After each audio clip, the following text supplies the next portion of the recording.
안녕하세요. 뉴스반장입니다. 국민 여러분께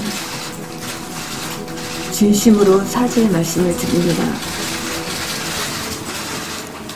과거의 잘못을 깊이 반성하고 국민의 눈높이에 어긋나지 않도록 더 조심하겠습니다. 많이 부족했습니다. 조용히 반성하고 성찰하는 시간을 갖겠습니다.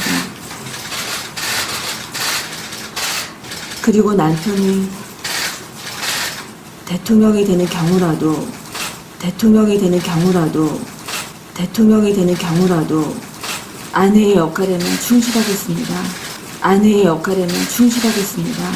아내의 역할에는 충실하겠습니다.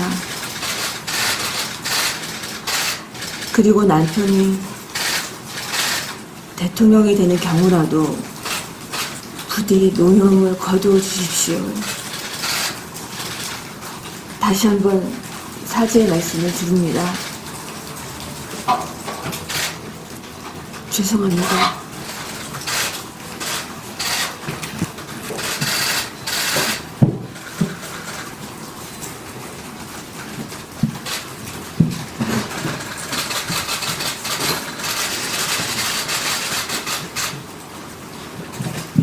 허위 경력, 학력 위조, 논문 표절, 도이치모터스 주가 조작 사건, 또 자신의 어머니와 함께 벌인 각종 의혹 사건들, 아직도 수사가 제대로 이루어지지 않고 있거나 무혐의 또는 집행유예, 공소시효 만료로 사건들이 순삭되며 자취를 감추고 있습니다.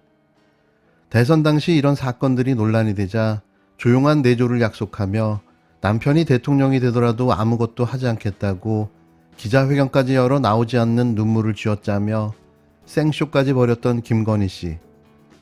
그가 이제는 본격적인 활동을 하겠다며 나대기 시작했는데요. 왜 이러는 걸까요? 자신이 모든 국민들로부터 면죄부를 받았다고 생각하는 걸까요? 검찰공화국의 수장이었던 남편이 대통령이 되자 모든 죄를 사해주는 검찰의 세탁 기술이 총동원된 결과 이런 못볼 꼴을 보고야 말게 됐습니다. 대통령실이 윤석열 대통령 부인 김건희 씨를 위한 별도의 공간을 용산 대통령실 청사 5층에 마련하기로 했는데요. 왜 거기에 김건희 씨 대기실이 있어야 하는 걸까요? 자신이 연예인일까요? 아니면 처리해야 할 업무가 있는 걸까요? 안 그래도 김건희 씨의 친오빠가 비선 실세로 지목되며 각종 구설수와 논란이 벌어지고 있는데요. 이런 상황에 대놓고 대통령 직무실이 있는 용산 청사에 자신의 공간을 만들겠다는 겁니다. 이게 쉽게 이해가 가시나요? 국정 운영에 관여하겠다는 의도를 노골적으로 드러내 보이고 있는데요. 가뜩이나 대선 당시부터 윤 대통령이 김 씨에게 가스라이팅 당한 것이 아니냐는 의혹까지 불거졌고 그런 내용도 일부 설득력 있는 사실로 보이는 정황들도 드러났는데요. 이런 내용을 모두 알고 있는 국민들은 의심의 눈으로 바라볼 수밖에 없습니다. 대통령실 관계자는 5일 김건희 씨가 대통령실에 오면 머무를 대기실을 만들었다며 5층 공간이 넓지 않아 이 공간 역시 좁다. 대기실 정도로 보면 된다고 말했습니다. 대통령실 쪽은 김 씨의 대기실이 윤 대통령의 임시직무실과 다른 공간이라고 설명했습니다. 김 씨가 공식 업무를 위해 용산 대통령실을 방문하면 앞으로 이곳을 대기실처럼 사용하면 된다는 이야기인데요. 대통령실 관계자는 김 씨가 자주 업무를 보는 것이 아니니까 공간이 크지 않다고 말했습니다.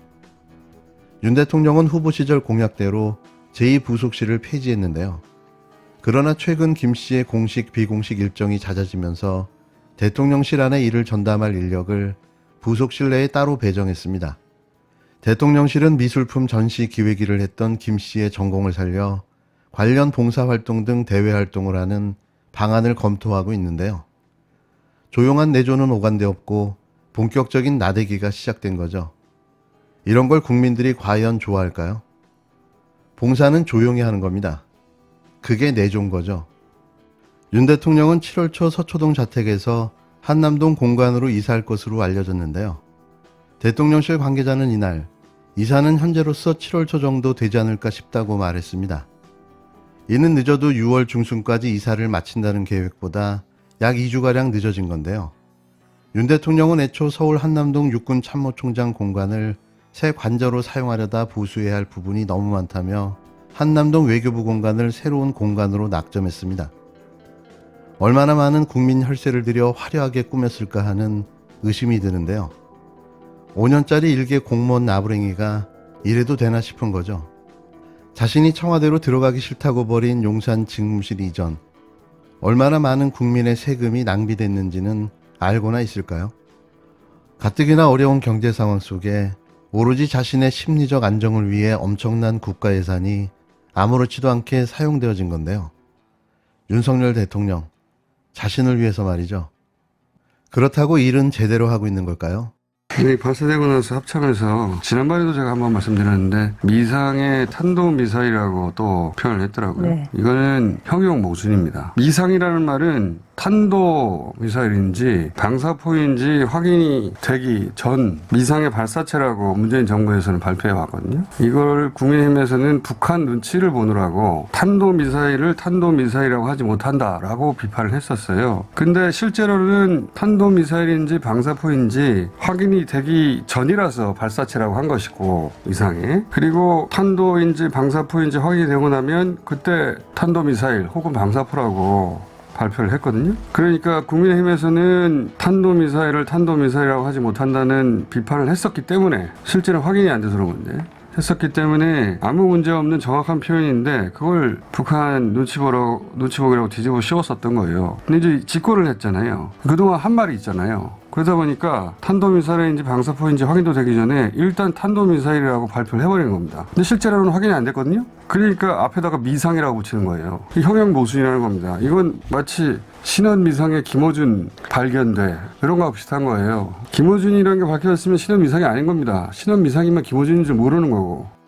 5일, 북한의 불상의 탄도미사일 발사 직후 김성한 국가안보실장 주재로 국가안보보장회의 NSC 상임위원회가 소집됐습니다. 이 시간 대통령은 어디서 뭘 하고 있었을까요? 벌써 윤 대통령 취임 후 3번의 북한 미사일 발사가 있었는데 이 중 한 번만 NSC에 정식 참석했습니다. 80분간 진행된 회의에서 참석자들은 북한의 미사일 발사가 유엔 안보리 결의 위반이라며 강력히 규탄했는데요. 특히 이번 미사일 발사 장소가 여러 곳이고 다양한 형태의 미사일을 연속 발사한 점에 주목하며 이번 발사를 새 정부 안보 태세에 대한 시험이자 도전으로 판단했습니다. 윤 대통령도 예정된 일정을 취소하고 회의 도중 논의에 참여했는데요. 윤 대통령은 북한이 올해만 약 9일에 한 번꼴로 도발을 감행했다고 지적하면서 한미 미사일 방어훈련을 포함한 확장 억제력과 연합 방위태세 강화를 지시했습니다. 그냥 또 입으로 안보 대통령 놀이를 한 건데요. 대체 이런 지시가 무슨 의미가 있는 걸까요? 강화를 지시하면 강화가 되는 겁니까? 매번 뾰족한 해법도 방법도 없으면서 입으로만 떠들어대는 거죠. 그렇게 안보가 중요하면 가장 빨리 NSC를 본인이 직접 소집하고 주재해야 맞는 거 아닌가요? 당초 대통령이 주재하는 전체 회의도 검토했지만 국가안보실장 주재회의에 윤 대통령이 참석하는 선으로 대응 수위를 조절했다는데요. 문재인 정부 시절 대통령 주재의 NSC 개최 여부를 놓고 그렇게 비판을 하던 이들이 지금은 대체 뭘 하고 있는 걸까요? 대통령실 핵심 관계자는 북한 도발이 다 위험하고 심각한데 늘 대통령이 회의를 주재할 수 없고 그 정도 수준으로 판단한 것 같다고 말했는데요. 대통령이 돼 보니 이제 상황이 달라진 걸까요? 자신이 하면 뭔가 다를 거라고 생각했던 윤 대통령은 문재인 대통령이 얼마나 많은 인내와 고민으로 북한과의 관계를 이끌어왔고 또 위기 관리를 해왔는지 뼈저리게 느꼈으면 좋겠습니다. 협치는 국민의 준엄한 명령입니다. 여야 협치를 위해서는 1년 전에 민주당이 약속한 대로 법사위원장을 국민의힘에 돌려주어야 합니다. 국회의장과 법사위원장 두 자리 모두를 민주당이 차지할 수는 없습니다. 21대 국회 시작부터 국회의장과 법사위원장을 독차지해서 힘자랑만 일삼아온 것은 나비 효과가 돼서 지난 대선과 지선에서 결과로 나타났습니다. 하지만 잘 싸웠다며 정신 승리해서는 안 됩니다. 이재명 한 사람 지켰다고 안도해서는 더더욱 안 됩니다. 민주당은 협치하라는 민심에 이제는 정말 응답해야 합니다. 그런 약속하는 거 아니에요. 왜냐면 후임 원내대표가 결정할 자기 사항을- 권한은 아니거든요. 자기 후임 원내대표가 할 협상 내용을 미리 합의해서 넘겨준다는 거는 조금 안 맞는 일이죠. 지금도 저는 원구성 협상은 박홍근 원내대표 몫이지 전임 원내대표 때 한 약속을 후임이 지켜야 될 의무는 없다. 왜냐하면 후임 원내대표가 누가 될 줄 알고 그 사람한테 약속받은 게 아니지 않습니까?